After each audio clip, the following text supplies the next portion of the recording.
All right. Hello, hello to Dynamite fans, to Disney fans everywhere. This is so exciting. I couldn't be more excited to have the incredible Tad Stones and Greg Weisman here today to discuss the biggest new crossover that's coming your way. It's Gargoyles and Darkwing Duck. It's I think it's pretty mind blowing. I don't know about you guys. Well, let's put it this way: it was something I never expected to happen. Not even, or you Well, know it's what? I not. think Yeah, it's not like I think of, ooh, who could Darkwing team up with? Well, I wrote Hellboy comics. I could team them. It's like things like that just don't happen. And to me, Gargoyles is such a contained, serious universe, at least compared to the other stuff we did in the Disney afternoon. So it wasn't automatically that I was going to pitch, hey, let's have the ducks visit the gargoyles. So, but it's been fun. do we want to go back in time a little bit, back to those Disney afternoon days? Because have you guys known each other since the beginning of both your shows Only back on since Disney? 1989. 1989. Yeah, I started at Disney TV Animation in 1989. Tad had already been there for, I don't know how long, Tad, about 2 years. I mean, the division I mean, didn't start much before then. yeah. Actually, I've never bothered remembering the year of the first year of the division. I started at Disney in 1974. Started in features, did some time at Imagineering, working in Epcot Center, bounced back to some live action TV, and did some specials, and ended up in Michael Eisner's living room with a bunch of other people talking about the possibilities of Disney getting into TV animation. Um, and that was technically, I started as an executive too, a creative manager, and that's in some ways that's what Greg did, because I was kind of his first assignment when he got to Disney, or Darkwing was, I should say. Well, Double O Duck was. Well, that's true. If you're going to be Right. technical about it, we will.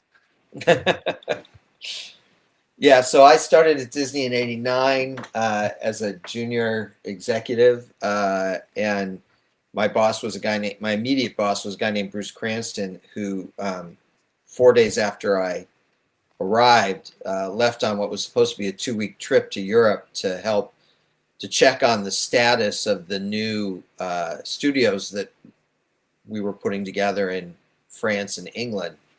And I guess when he got there, both studios were in crisis. And so his 2-week trip became a 6-month trip. And suddenly I was thrust in the position of being the acting head of development after 4 days worth of experience. And I didn't know what the hell I was doing, but the head of the division, a guy named Gary Kreisel, said, "Well, just follow Tad around. Follow Tad around." And so I followed Tad around while he was developing Darkwing Duck and or Double O Duck, which eventually became Darkwing Duck.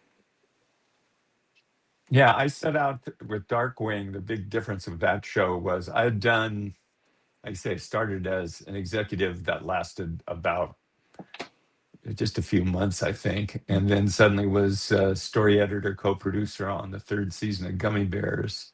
Then ended up running Chippendale's Rescue Rangers under a ridiculous schedule and lack of personnel.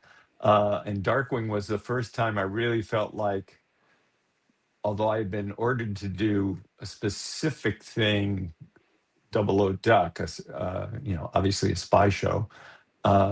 Eventually, Darkwing, very early on, became the show that was really to my taste, because we pitched it with a different kind of a tone for Disney at the time, where he'd break the fourth wall, and it was closer to old Warner Brothers shorts, but with Disney heart.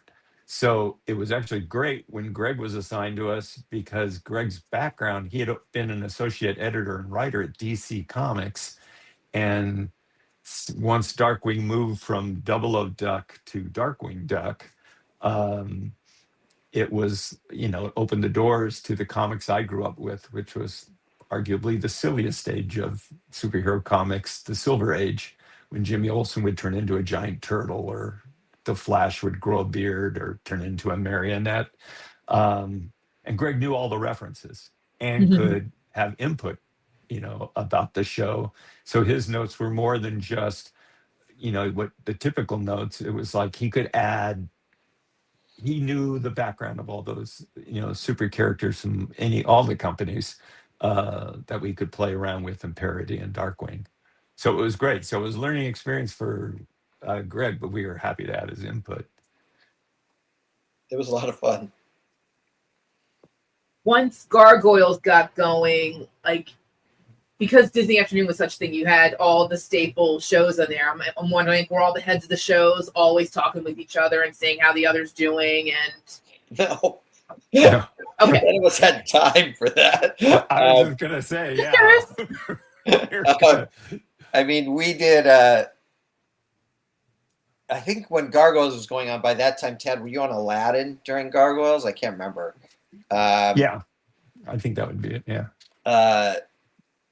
But we were doing in season 2 of Gargoyles 52 episodes on a 10-month sliding schedule. We had done 13 episodes on that schedule in season 1, and it had been challenging. And then in season 2, we were doing 52 episodes in the same time frame, and there wasn't time to touch base with anybody, frankly. Just I mean, when you're in development, that's a little different, because Right, then you yeah. grab people where you could to get input. And that's what was nice at the early days of Disney TV animation. They hired artists and writers on staff. And if they thought these are strong people, they'd sign them to a multi-year contract, which was great for the artists and writers, because you got that sense of security. Great for the producers, because you didn't have your staff, worrying about where they were going to work next while they're supposed to be concentrating on your show. But that also allowed you to bring in people to brainstorm if you could grab them. That certainly happened when my first pitch again on Double O Duck was just a straight James Bond parody, and Jeffrey Katzenberg, who was the executive who basically ordered me to do the spinoff because he liked the title, just had me do it over. And I was able to bring in people just to maybe brainstorm a new direction. And one of the guys on staff, Dwayne Capizzi, story editor, he looked at the artwork we had of this tuxedo duck in a cape and a hat and a mask, and said, that's more like a pulp character, like Green Hornet or the Shadow. And that was my moment of, that gave me a different thing to play with, instead of James Bond and Moneypenny and M and Q and all that stuff, to suddenly say, oh, Doc Savage used to have a team of eccentric characters who helped him out, each with a specialty. For a while, very brief while, Double O Duck had a huge cast behind him. And then we kept paring it down, because the most important addition actually was giving him a daughter. The idea of this wild daughter who refused to stay at home, which was important to give the Disney heart. And the fact that he had to move to suburbia, for his daughter, and meanwhile had this spy career. We lost the right.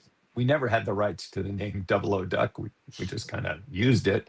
And the people who did have the rights, who did the James Bond franchise, said you can't use it. They basically, cartoons had always done parodies and played with the double O, but the fact that Disney was taking out double page ads to promote the show, they thought that would be hurting the brand in too big a way, and had a contest. Alan Burnett, later went on to Batman, is the one who came up with the name Darkwing, and we took off from there. From there, it was, again, moved even away from pulp.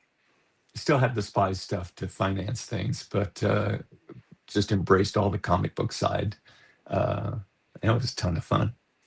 And Gargoyles had a similar sort of, light bulb moment when we had pitched the show to Michael Eisner as an adventure comedy, very much influenced by Gummy Bears. And Eisner hadn't liked it. He hadn't bought it, and but Gary Kreisel still thought there was something in the idea, so he told me to keep working on it.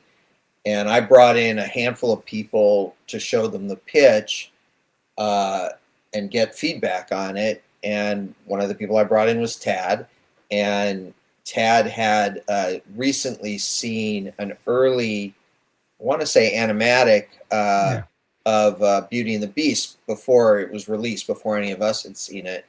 And we already had our sort of female human friend of the gargoyles, and he suggested, well, instead of having all these little funny gargoyles, what if you had one big gargoyle?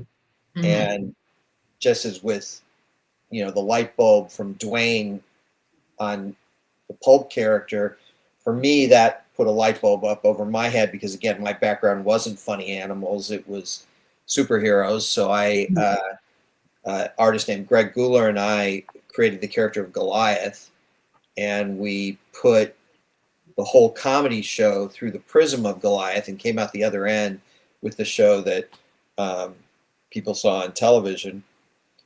And it became sort of it became a superhero show just without flagging that it was a superhero show. So no one in capes and tights or anything like that. But in essence, that was the genre we were doing. And that ended up working out great, except that we came up with so many ideas for the show that when we pitched it to Eisner a second time, he still passed on it. And Jeffrey told us to keep working on it. And I didn't know what to do at first because I pitched it as a comedy adventure show. It had been shot down. I pitched it as an action drama. It had been shot down. But I looked at the pitch and I realized the pitch, we'd lost focus. We had all these great ideas for the show, ideas that we ultimately did use in the show because you're doing 65 episodes. You need a lot of ideas. But for the pitch, we had lost that focus on that Beauty and the Beast relationship between Goliath and Elisa. So we focused the pitch on that. I cut tons of cards from the pitch so that it was a much shorter, much tighter pitch and much more focused on the two leads. And by that time, Beauty and the Beast had come out. And I don't know if you know this, but it was something of a hit for the Walt Disney. And so, pitched that to Eisner, and he said, sold. And Jeffrey turned to me after the pitch and said, you added a lot to that, didn't you? And of course, I hadn't added anything. I just cut stuff to focus it. But I said to him, yes, I did. And the rest added a lot of Greg Weisman heart to it. That's what he did. Desperation. Hey, Greg, I've got a question. I've never asked this before. Back when it was a Gummy Bears kind of show, was it set in medieval times or was it modern day? No, it was the 90s. And the 90s buzzword that Gary kept talking about was edgy. Everything had to be edgy. So instead of being cute little multicolored bears, we had cute little multicolored monsters. And instead of this sort of vague pastoral medieval setting, that's where the show began in flashback, in essence. But it was the same structure. A spell was cast on them. It was a little more comedic, but a spell was cast on them, and they woke up in modern day Manhattan because we thought Manhattan was much edgier than the vague past, and we thought that little monsters would be much edgier than little bears. And so that's, even in the comedy development, the basic structure of the show was the same, which was... Were they still working for the police or in conjunction with? They didn't really start working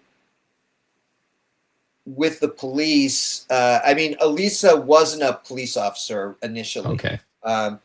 When we first pitched the show, she was...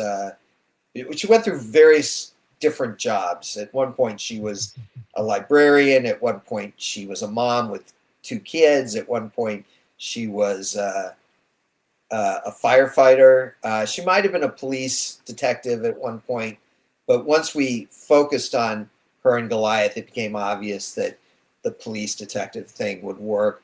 but really the Gargoyles didn't start working with the police sort of in a upfront way until the Gargoyles comics from Dynamite. That wasn't something that was part of the original TV show. It's what's evolved since then. So you can see, Amy, that development at TV animation was not a straight line affair. Very rarely was something pitched. And I remember we pitched Hercules, and it just had one muse, and Hercules and Phil, the satyr, and kind of, Eisner said, great, that's a show. But our new boss then, Dean Valentine, said, no, you don't have a show yet. And our kind of reaction was, what do you mean we don't have a show? You're boss. He's the boss of everybody. He said we had a show. But we had to go back in and really work, and he ended up in, a mythical high school. So, even when you've got a green light doesn't mean that you really have a green light until someone says, no, slow down, work all this stuff out. Where are you going to get your stories from? Pitch us some ideas. Okay, now you can go ahead. I mean, we mentioned Aladdin earlier. I sold Aladdin with one art card, which was a picture of Genie and Aladdin, and 3 words, Aladdin, the series. And Eisner said yes. And I knew that was the approach to take with Eisner, because anything else I said, he might go, well, I don't know if I like that, or I don't know if I like, Yeah. But I pitched Aladdin the series. He said yes. And then Tad and Bob and Mark were able to just develop the version of Aladdin for television that they wanted to do without a lot of bother with the big time executives, and one of the lessons I've learned over and over again in development is when it comes to pitching, selling, less is more, because you've got to give them just enough to get them to say yes. But anything more than that, and they start to get lost in the weeds and the details and things that you need for the show, but you do not need for the pitch. Yeah, early on with Gary Kreisel, who was really responsible, I think, for building the organization of TV animation those early days. And the company loved him because he treated Disney money as if it was his own. And we were almost punished for being efficient and hitting an impossible schedule, because then they'd say, when you were trying to get more weeks, the feeling was kind of like, well, no, they did it before, and but we struggled. But the nice thing about the early days is there'd be attention during development. Then Gary would be all over those first 3 scripts, giving you notes and all that to make sure you're doing the show that he liked. And then he had the rest of the division to run, so he'd go away, and it wouldn't be until usually anyway, it wouldn't be until some animation came back that they dive back in and saying, oh my God, what have you done? Or hopefully, hey, this looks great, we're geniuses. And then just before it goes on the air, there's always the possibility of a little panic. I think it was, I want to say DuckTales, but it might have been, makes more sense to be Winnie the Pooh. Maybe it was DuckTales that just before it went on, Michael Eisner started getting a little cold feet, or should we be doing this? Or it must have been Winnie the Pooh, makes more sense. But, went on, both became huge hits. But we really enjoyed those early days of, aside from on Darkwing's case, Greg, giving notes. Each show would have somebody in that position who knew the show, but was not part of the show to give notes. We were kind of left to our own devices. So we come up with weird ideas for stories, or in Greg's case, from that early pitch, you'd been thinking of, we're going to bring in these characters and they're going to do this kind of twist, and this is how it's going to be dramatic. And for the most part, you're left on your own. Until somebody pays attention again. Whoops. And those moments are fraught. when the swiveling spotlight finally shines on you again, you're like, oh shit, what happened? Wow. So let's come to today now. So the initial spark of Gargoyles and Darkwing together. Did someone at Dynamite come to you both and say, "Here's the idea"? Yeah, I was a guest on Nick's show. Does he do that show weekly where he's doing original art Yes. and all that? So it was a weekly show. I was on that. Yeah, I've And never he been a chatted guest with on that me. show. Pardon me, what? I've never been a guest on that show. I'll have to talk to him about that. Like There you go. Dad's been Just on there. book How come yourself. Greg hasn't? Okay, there's no pay, Greg. It's Oh, well, that's anyway, it was Nick. We talked about Darkwing Duck, and of course, Dynamite had already had a huge Kickstarter with Gargoyles, and the show and the comics were doing great. Nick just out of the blue said, "Hey, do you ever think about doing a crossover with Darkwing Duck and Gargoyles?" And I laughed, and I kind of said, "If you can get Disney to agree to it," which I thought, why would they? They get antsy about Darkwing showing up in a DuckTales comic. Anyway, I said, if you get them to agree to it, I'm sure Greg would be up for it because he really knows the character. He was part of Darkwing from the start. And that was it.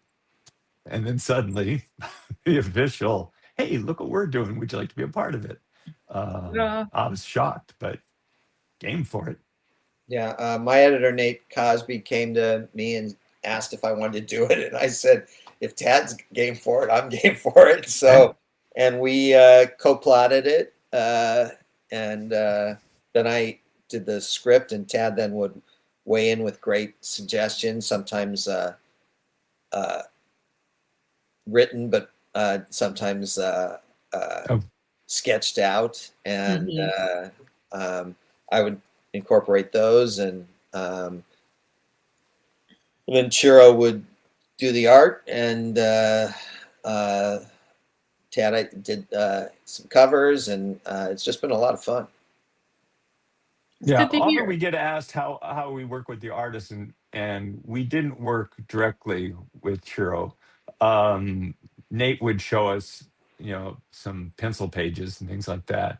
I remember there were specific things about if you get too close to the cities, St. Canard and New York can look very much alike, which they're not supposed to. It's got to be more cartoony. And Greg, I remember, said, "Here's what we really need." And some of those early action poses, gave notes. I gave a bunch of notes and drawings on Darkwing's hat and whether you see his forehead underneath the hat brim or stuff, silly stuff. And then, as Greg said, I do, gag drawings because it was easier to get the idea of, hey, here's this moment and you can really push it, which Greg then had to write detailed notes about eyes should bulge out, and, just trying to describe this visual gag because we didn't know whether Nate would hand in my drawings over to Chiro or how Chiro would respond to them.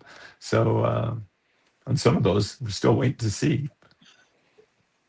Thankfully, we won't have to wait too long because it's due to come out next month on the 14th. So it'll be a nice New Year's book that everyone can check out. I just wanted to clarify, are both of you writing the series, or is it more Greg?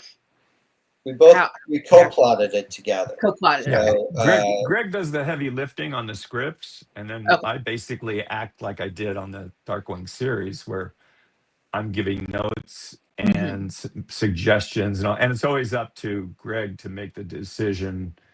Oh, that fits into what I was doing. And we had one change. I went, well, we could, because we were told not to use a certain character parody, which didn't make sense to us, but whatever, time to deal with it. And I did like several pages of panels and all this, how this could work, just trying to work it out of my mind. But it was way too much, for the comic. And Greg would say, well, no, we can simplify it here. And, so it was a great idea. It just would have required 10 extra pages, and we didn't have those to spare. So we had to come up with something that, the original idea is still better, frankly. But we came up with something that I think is pretty funny, and And there is even some and dramatic. doesn't involve Disney being worried about a Yeah. lawsuit. Yes. There was even some dramatic notes I gave. Greg was having, from my perspective, a lot of fun writing the ducks because, Mhm. of course, he writes the gargoyles all the time. Uh, and I had to point out, well, wait, maybe Goliath should have a little hand in here, or here's a moment you set up that's really neat, and then it didn't pay off, and then it was kind of like, oh yeah, and then next draft through came out great. So it was a good back and forth. Yeah, Good. it's been fun. How does it feel writing these? Because it feels very separate, two completely different worlds, Darkwing and Gargoyle. So how does it feel writing these characters interact? Like, is it easier than you thought it would be, or is it a little bit more difficult? It was pretty easy. I mean, one thing is that we're sort of. I mean, Darkwing never had a ton of continuity to begin with. Yeah. And Darkwing had been to other worlds. Sometimes he popped up in a human world for whatever was funny. So he was that's very flexible. Gargoyles has intense continuity, but I'm sort of liberated from it because I just like this isn't part of the straightforward Gargoyles continuity. In essence, in my mind, we don't have them coming from different universes. This isn't a multiverse story, but if someone is obsessive, like, well, how does this fit? Then my answer to that is, okay, there is a universe out there where Gargoyles and Darkwing exist. And a lot of what you've seen from Gargoyles happened in this universe, and a lot of what you've seen in Darkwing, the TV show and the comics, happened in this universe. But this is the one universe where both properties exist. But what that meant is I didn't really have to sweat, okay, how does this fit into this or anything like that. We just did it. And I think, you look at a property like Batman just as an example, and it's capable of doing Batman Brave and the Bold, the TV series, which is very, as Tad would say, Silver Age, fun kind of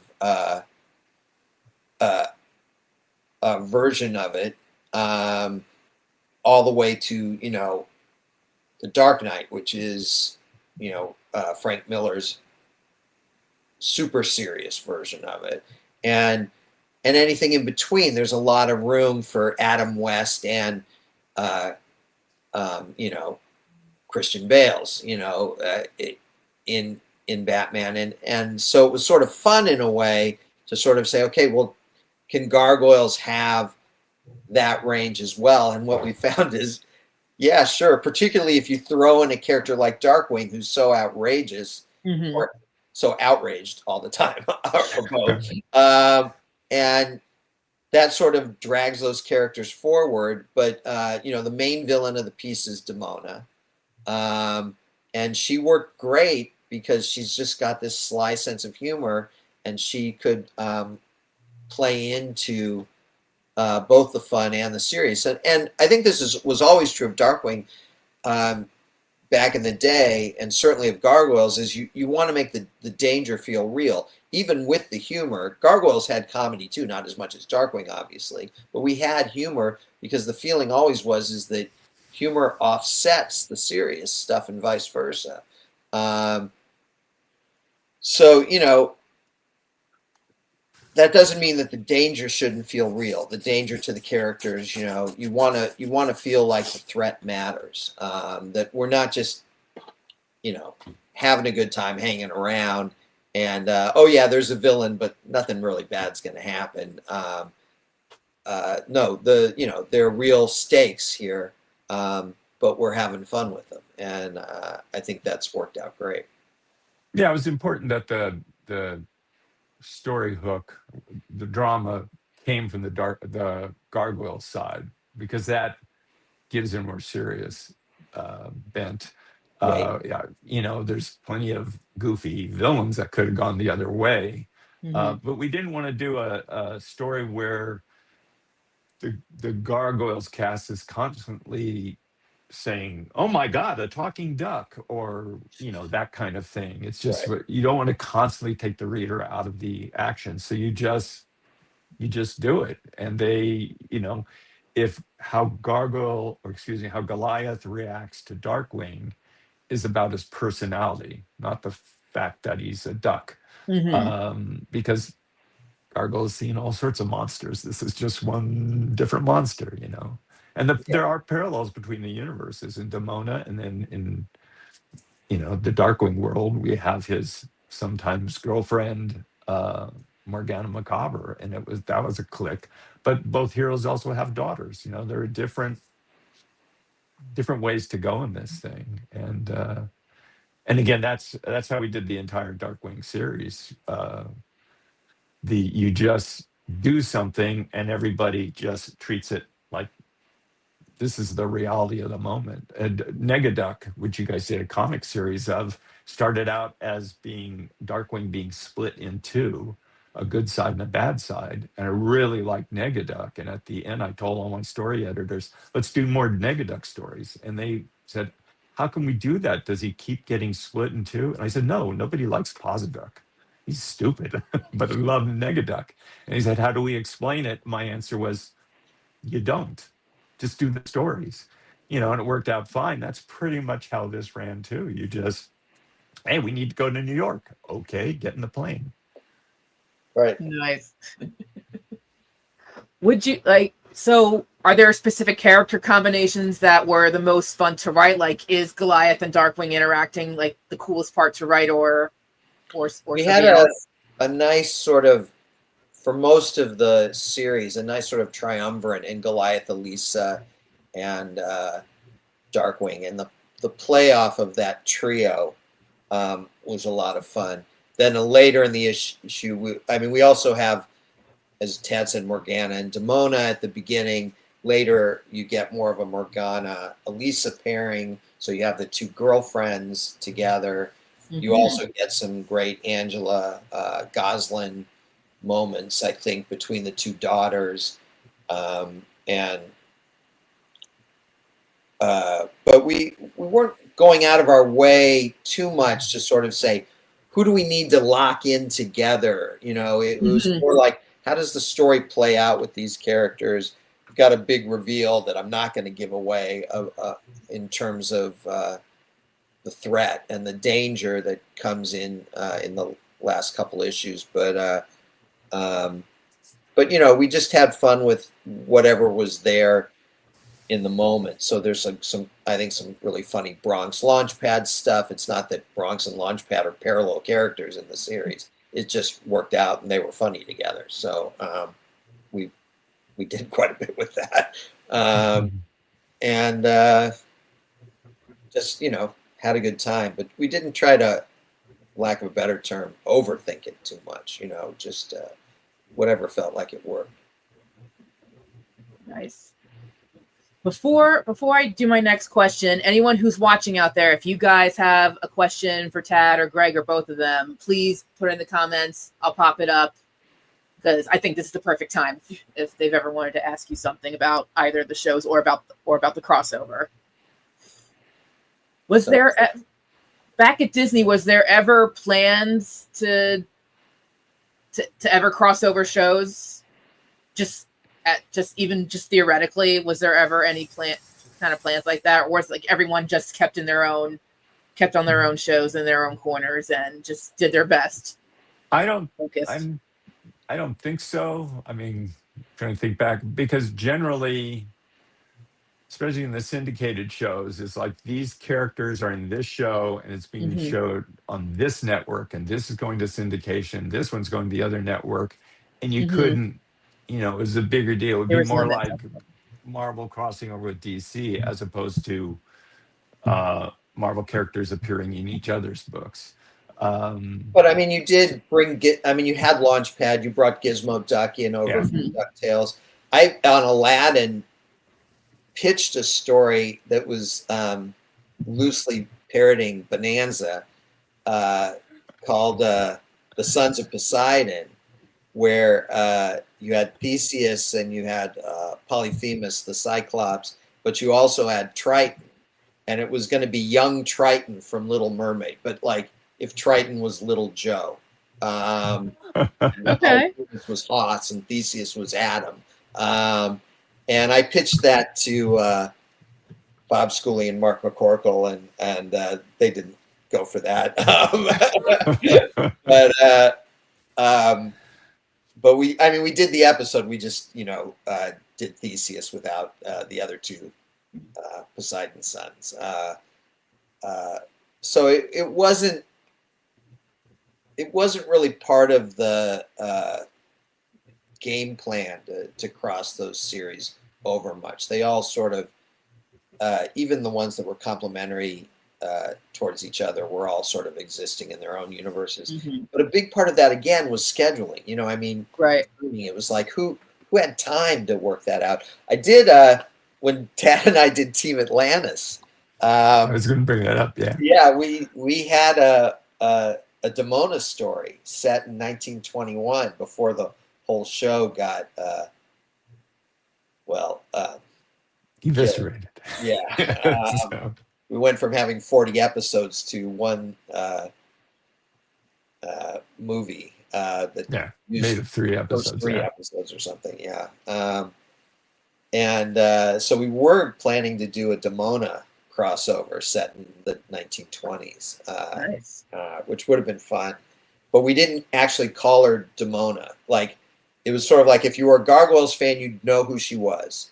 Mm-hmm. And you know why she was alive in the 1920s. But if you had never seen Gargoyles ever, this was just the threat that the Mm-hmm. Team Atlantis gang was facing, back then. It does suggest, Tad, that we should pitch Dynamite on doing a Team Atlantis That's true. Gargoyles That crossover would be cool. Yeah. and use that story finally. God. I think Bill Turner has a copy of every script. I got a copy of that script at least. I also have the voice that would recording, make it 'cause we very easy recorded- to write an ongoing series. We yeah. recorded that episode before the show got killed. So we have it with Sheena Easton and Marina Sirtis, who Mhm. played those characters, a couple characters in Gargoyles, plus all the cast of Team Atlantis. And I still have that on cassette because that's how long ago this was. Jeez. I mean, so anyway, the crossover idea, it would seem natural, but even, I mean, there are some fans who get upset when I say that Darkwing and DuckTales, the series, are 2 different universes. And they say, Launchpad, he proves that they're the same universe. And I've always said, Launchpad proves that they're not the same universe because he's a good pilot in Darkwing. He's a lot stupider than he was in the original DuckTales. And I said, you guys don't know what alternate universes are. I always go back to Star Trek. When they go in the evil universe, there's an evil Spock, there's an evil Kirk, that's what it is. It's like, yes, there's a Scrooge and all of that. And that was not, at least back then, not a big deal when I brought in those. And I think because they were all ducks, nobody blinked an eye. Later on, it would have been a bigger deal. I know when Genie could morph into all sorts of things, I don't think he ever morphed into like gummy bears or, or Darkwing for that matter. If he did, I'm sure there'll be someone will have the screen grab of, oh yeah, what about this? But again, there is times when you're being watched very carefully, and there's a time when you're not, and those are the most fun things. I mean, Greg has a story working with Gary Kreisel about Gary checking in and saying, "So, how are things going?" And Greg pitched him all sorts of things that Gary said, "Well, you can tell the story, Greg." But Gary said, "Oh God, don't do that." Gary took Frank Parr and I to lunch. Frank and I were the showrunners on Gargoyles, and he was actually apologetic at the beginning of the lunch, saying, "Hey, I've just been busy with all this other stuff, and I don't know what's been going on with the show, and I apologize for that. So, how's it been going?" We're like, "Great. What have you been doing on the show?" So we described a bunch of stuff, including Fox and Xanatos, who are 2 of our villains, getting married and having a baby. And he's like, "Oh, whoa, don't do that. Can't do that. We can't have the villains raising a kid. That's horrible. But you also can't take the kid away from them. That's a no-win situation. Don't do that." And there's this long pause as Frank and I look at each other, and then I turned to Gary and I said, "We already did it." And Gary there's another long pause, and I know what's going through Gary's head. You know, there had been a couple shows, Bonkers was one of them, that had gone through a lot of creative challenges and a lot of problems, and so he had this option. He could, you know, blow the whistle, set off a bunch of alarms, stop Gargoyles, and throw another show into crisis. And I watched literally as this wave of exhaustion rolled over him. And so he just sort of sighed heavily and said, all right, but don't dwell on it. Mm-hmm. And Frank and I were both like, oh, no, we won't dwell on it. I don't even know what that meant in that context, but we were like, of course not. We won't dwell on it. But, you know, it would have torn our whole show apart if he had insisted on changing it. But we just fortunately hit him at a moment where instead of kind of panicking and throwing the whole thing into disarray, he was just too exhausted to do that.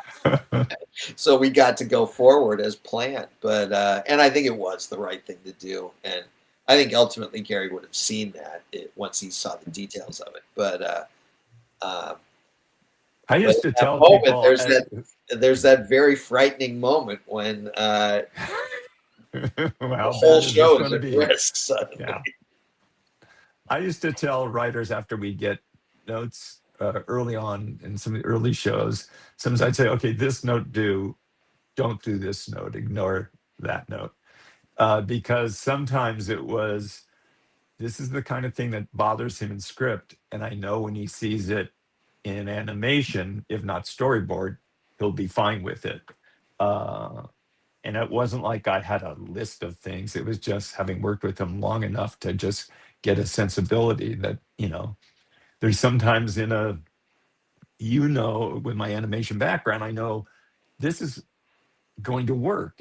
No one will question it. It's just going to be there. But when you have it written down on the page, it's the wrong gears of your brain spinning. But for the most part, those are the golden years of light interference, because we didn't have network notes on our shows. Mm-hmm. Because we were working for, in essence, Buena Vista Distribution, who had no say. Once Michael Eisner said, this is the show they're going to do, they had to promote it and put it on the air. And, you know, if they had say in Gargoyles, I think specifically, in those days, they did not want continuity from show to show, because they wanted to be able to mix up episodes and all that. And they did. Mm-hmm. I know some station would play just a formula. You'd have Monday through Friday, and then on Saturday, they might play a Tuesday episode or a Tuesday from the previous week. You know, whatever their formula was, nobody was paying attention to content.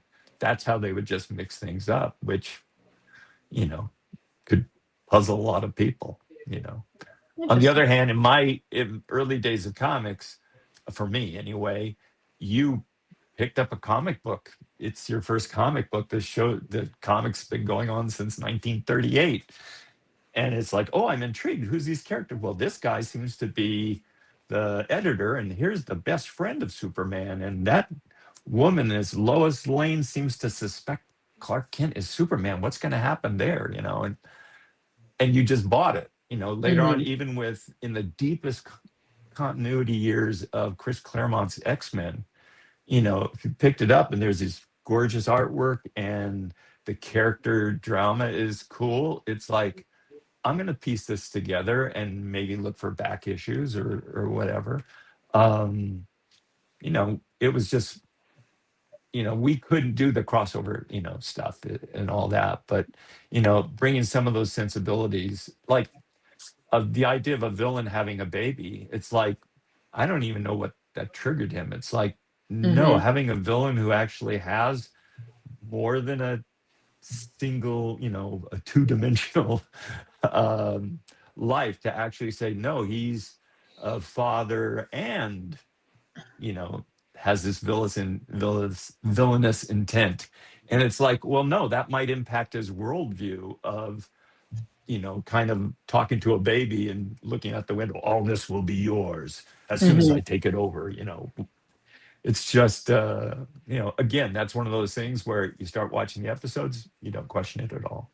It seems like especially comics stories today, that really is the go-to way to have something crossover. Would you guys like think it's the best way to make a crossover happen just through comics? I mean, we've seen it with DC and Marvel. I mean, and earlier this year, the Gargoyles met the Fantastic Four. So, like, is it really the best way to have something crossover and like it's less things to worry about, less elements to worry about?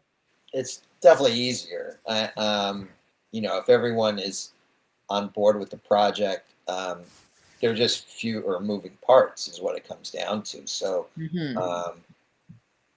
there's no doubt it's easier. I don't know if it's better or the best way or anything like that. I mean, if you're going to do Alien Predator, you probably want to see it on a big screen, I'm guessing. Not that it wouldn't be fun in comics, it would, but, if given the choice. But obviously it's a lot easier to do in comics. Certainly less expensive.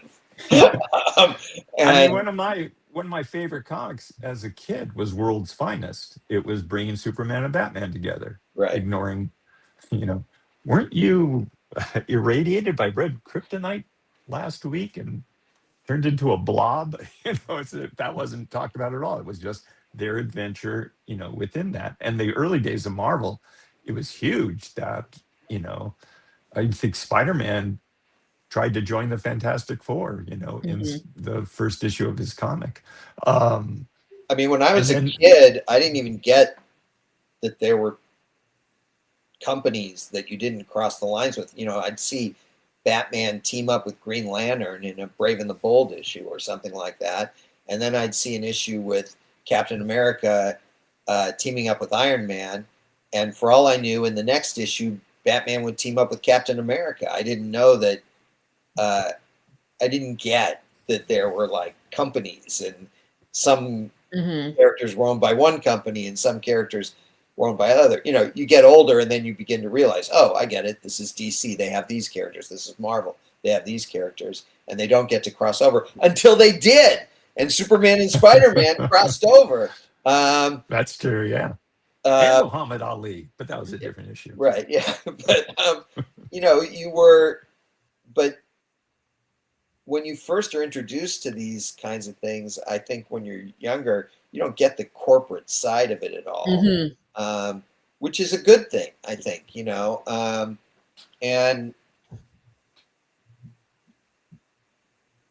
and so, I think when we do these sort of crossovers, there's an element of not childish, but childlike fun to it, whether I'm crossing over Gargoyles with Fantastic Four, or crossing over Gargoyles with Darkwing, there's a fun, sort of childlike glee to doing that, at least for me. I hope for the readers too, but certainly for me, just because this is just cool, we get to cross these things over, and I don't have to sweat the continuity. I don't bother with that.